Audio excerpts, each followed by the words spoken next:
নমস্কার বন্ধুরা, welcome back to my channel. আশা করি আপনারা সকলে খুব ভালো আছেন। তো আজকে যে টপিক নিয়ে আপনাদের সঙ্গে ভিডিও বানাবো তা হলো কার অভিশাপের কারণে নারীরা গর্ভবতী হয়ে থাকে। তো চলুন বন্ধুরা, এই সম্বন্ধে একটি গল্পও আছে, সেটি আপনাদের সঙ্গে আলোচনা করি। একবার দেবী সরস্বতী ব্রহ্মদেবের কাছে এসে জিজ্ঞেস করেন, হে প্রভু, আপনি মহাবিশ্ব সৃষ্টি করেছেন আপনার মন, আপনার শরীরের বিভিন্ন অঙ্গ দ্বারা সমস্ত কিছু সৃষ্টি। অনেক ঋষিমুনি এবং অনেক সুন্দর অপ্সরা, গন্ধর্ব এবং দেবী দেবতা প্রকট করেছেন আপনাকে। আপনি নারীদের সৌন্দর্য ও চঞ্চলতা প্রদান করেছেন, কিন্তু প্রভু, গর্ভাবস্থা কেন শুধু নারীদেরই হয়? পৃথিবীতে শুধু নারীরাই কেন গর্ভধারণ করবে? এর পেছনের কারণ কি? কেন শুধু নারীদেরই এই দুর্ভোগ সহ্য করতে হয়? তখন ব্রহ্মদেব হাসি মুখে বলেন, হে দেবী, আজ আপনি সঠিক প্রশ্ন করেছেন। এটা সত্য যে গর্ভাবস্থার ব্যথা পৃথিবীর সমস্ত রোগ ও কষ্টের চেয়ে বড়। গর্ভধারণের সময় মহিলারা প্রচুর কষ্ট অনুভব করে। এই বিষয়ে আমি একটি প্রাচীন রহস্য শোনাব, আপনি মনোযোগ দিয়ে শুনুন। যে নারী এই গল্পটি সম্পূর্ণ শোনেন তার খুব প্রতিভাবান এবং সুদর্শন পুত্রের প্রাপ্তি হয়। তখন দেবী সরস্বতী বলে, হে প্রভু, আমি এই গল্প মনোযোগ দিয়ে শুনব, দয়া করে আমাকে এই গল্প বলুন। তখন ব্রহ্মদেব বলেন, হে দেবী সরস্বতী, আমার কর্ণ থেকে পুলস্ত্যের জন্ম হয়। পুলস্ত্য আমার মানসপুত্রদের মধ্যে একজন। আমি তাকে অনেক ধরনের জ্ঞান দান করেছি এবং তার প্রকট হওয়ার উদ্দেশ্য তাকে শিখিয়েছি। তারপর তাকে জগতের কল্যাণে তপস্যা করার মহৎ দায়িত্ব অর্পণ করেছি। আমার আদেশে সত্যযুগে মহর্ষি পুলস্ত্য তপস্যা করতে সুমেরু পর্বতের উচ্চস্থানে গিয়েছিলেন। সেখানে আশ্রম নির্মাণ করে পুলস্ত্য কঠোর তপস্যা শুরু করেন। সেই সময় অনেক গন্ধর্ব, দেবতা, দানব ও অপ্সরারা সেই স্থানে বেড়াতে আসতেন। তাদের নজর পুলস্ত্যের ওপর পড়লে তারা তার তপস্যার প্রতিবন্ধকতা সৃষ্টির জন্য বহুবার চেষ্টা করে। খেলার ছলে অপ্সরা পুলস্ত্যের তপস্যা ভঙ্গ করার চেষ্টা করতে থাকে। এতে তার তপস্যায় বাধা সৃষ্টি হতে থাকে। তখন পুলস্ত্য রাগান্বিত হয়ে সেখানে উপস্থিত সকল অপ্সরা এবং গন্ধর্বদের এই সতর্ক বাণী দেন যে আজকের পর যেই প্রাণী তার সামনে এসে তার তপস্যার বাধা সৃষ্টি করবে সে গর্ভধারণ করবে। পুলস্ত্যের এমন কড়া সতর্কবাণী শুনে সমস্ত অপ্সরা গন্ধর্বরা ভয় পেয়ে সেখান থেকে পালিয়ে গেল। সেই সময় ঋষি ত্রাণবিন্দুর কন্যা হাবিরভু তার পিতামাতার সাথে পাহাড়ের গুহায় থাকতেন। মহর্ষি পুলস্ত্যের সতর্কবাণীর কথা তিনি জানতেন না। তারপর একদিন সে তার বন্ধুদের খোঁজে সুমেরু পর্বতের ওই স্থানে যায়। সেখানে ঋষি পুলস্ত্য তপস্যা করছিলেন। ত্রাণবিন্দুর কন্যা তার বন্ধুদের ডাকতে ডাকতে মহর্ষি পুলস্ত্যের আশ্রমে পৌঁছে যান। হাবিরভু এসে মহর্ষি পুলস্ত্যের সামনে দাঁড়ালে তার দৃষ্টি পড়ে হাবিরভুর দিকে। মহর্ষি পুলস্ত্যের দৃষ্টি পড়ার সাথে সাথেই পুলস্ত্যের অভিশাপ তাকে প্রভাবিত করতে শুরু করে। সঙ্গে সঙ্গে তার শরীর ফ্যাকাশে হতে শুরু করে এবং সেই মুহূর্তে সে গর্ভবতী হয়ে পড়ে। হঠাৎ নিজের শরীরে এমন অদ্ভুত পরিবর্তন দেখে হাবিরভু ভীষণ ঘাবড়ে গেল।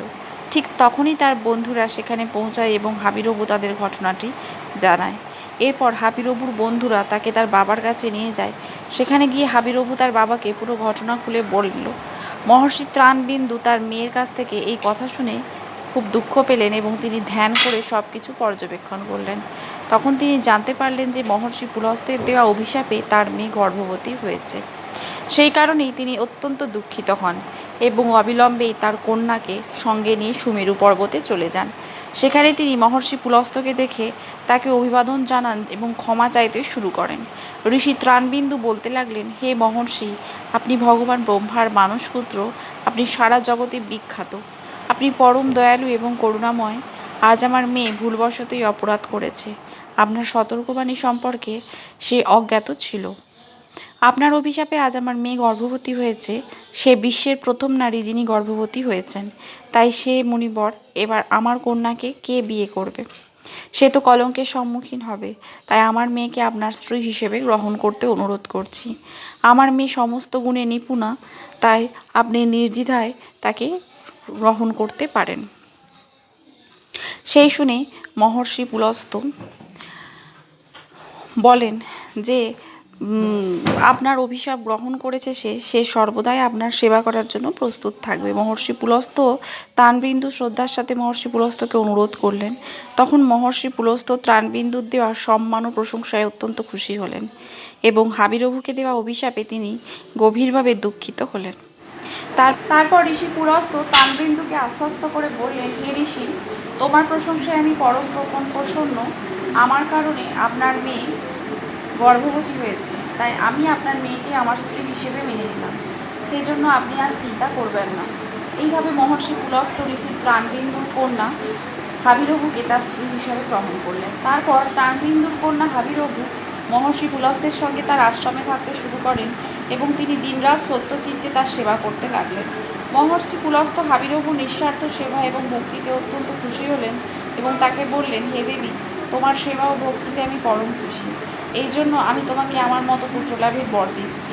সেই সময় তুমি আমার সামনে সামনে এসেছিলে, তখন আমি বেদ পাঠ করছিলাম, আর তুমিও বেদ পাঠ শুনেছ। তাই তোমার ছেলে 4টি বেদই পারদর্শী হবে এবং সমগ্র জগতে বেদের জ্ঞান প্রদান করবে। তোমার এই পুত্র বিশ্রব নামে সারা জগতে বিখ্যাত হবে। অতপর কিছুদিন পর দেবী হাবিরভু অত্যন্ত মেধাবী পুত্রের জন্ম দেন। মহর্ষি পুলস্ত্যের কথা অনুসারে সেই পুত্রের নাম ছিল বিশ্রব। তার পিতা মহর্ষি পুলস্ত্যের মতো বিশ্রবও একজন পণ্ডিত, সত্যবাদী এবং ধর্মের অনুসারী ছিলেন। সারা জগতে তার খ্যাতি ছড়িয়ে পড়ে। তার খ্যাতি ও মহত্ব দেখে মহর্ষি ভরদ্বাজ তার কন্যা ইদবিলাকে তার সঙ্গে বিয়ে দেন। তারপর ঋষি বিশ্রবের স্ত্রী ইদবিলার গর্ভ থেকে একটি পুত্রের জন্ম হয়, যার নাম ছিল বৈশ্রাবণ। বৈশ্রাবণ আরেকটি নাম কুবের। কুবের ব্রহ্মদেবকে প্রসন্ন করার জন্য কঠোর তপস্যা করেন।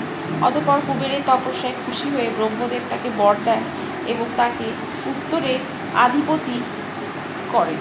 অতঃপর কুবেরের তপস্যায় খুশি হয়ে তাকে উত্তরের অধিপতি এবং সম্পদের অধিপতি করেন। সেই সঙ্গে মনের গতিতে ছুটে চলা পুষ্পক বিমান কুবেরকে প্রদান করেন। গন্ধমাদন পর্বতে অবস্থিত সম্পদের 4র্থ অংশ কুবেরের অধীনে। কুবেরের এই সম্পদের 16 ভাগ মানুষকে দিয়েছিলেন। মহর্ষি বিশ্রবের দ্বিতীয় স্ত্রীর নাম ছিল কৈকসী। একবার ভগবান শিব মা পার্বতীর জন্য খুব সুন্দর একটি প্রাসাদ তৈরি করেছিলেন, যার নাম ছিল লঙ্কা। লঙ্কায় গৃহপ্রবেশের সময় ভগবান শিব ঋষি বিশ্রবকেও আমন্ত্রণ জানিয়েছিলেন। ঋষি বিশ্রব তার স্ত্রীকে নিয়ে লঙ্কায় গিয়েছিলেন তার গৃহপ্রবেশের জন্য। তখন ভগবান শিব ঋষি বিশ্রবকে দান চাইতে বললে তখন বিশ্রবের দুষ্ট স্ত্রী কৈকসী ছলে বলে কৌশলে তাকে লঙ্কা চাইতে বাধ্য করেন। ভগবান শিব তো ভোলেনাথ, তাই তিনি বিশ্রবকে লঙ্কা দান করেছিলেন। এতে মা পার্বতী খুব ক্রুদ্ধ হন এবং কৈকসীকে অভিশাপ দেন যে, সোনার লঙ্কা তুমি আজ আমার স্বামীর কাছ থেকে চেয়ে নিয়েছ, একদিন তোমার এই সোনার লঙ্কা পুড়ে ছাই হয়ে যাবে। এরপর ঋষি বিশ্রব তার পুত্র কুবেরকে ভগবান শিবের দেওয়া সোনার লঙ্কা উপহার দেন, কিন্তু পরে কৈকসীর পুত্র রাবণ কুবেরের কাছ থেকে সোনার লঙ্কা ছিনিয়ে নেয়। তারপর ত্রেতা যুগে শিবের অবতার ভগবান হনুমান সেই সোনার লঙ্কাকে পুড়িয়ে ছাই করে দেন।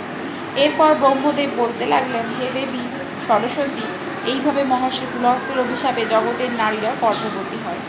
আমি জগতের সব নারীকেই পুরুষের চেয়ে বেশি সহনশীল বলে মনে করি।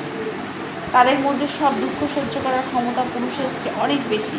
তাই নারীকে তৈরি করতে আমার সবচেয়ে বেশি সময় লেগেছে। সন্তান ধারণ করা নারীর জন্য অভিশাপ রূপে আশীর্বাদ। আমি মহিলাদের মধ্যে স্নেহ ও ভালোবাসার অনুভূতি জাগিয়েছি, যাতে তারা তাদের সন্তানদের বড় করতে পারে। এই পৃথিবীতে নারীর তুলনা কারোর সাথে কারো করা যায় না।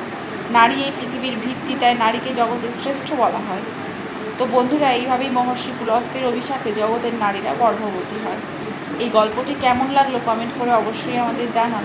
গল্পটি ভালো লাগলে ভিডিওটি লাইক করুন এবং কমেন্টে হর হর মহাদেব দেখুন এবং আমাদের চ্যানেলটি সাবস্ক্রাইব করতে কিন্তু ভুলবেন না। নমস্কার, দেখা হচ্ছে পরবর্তী ভিডিওতে। ধন্যবাদ।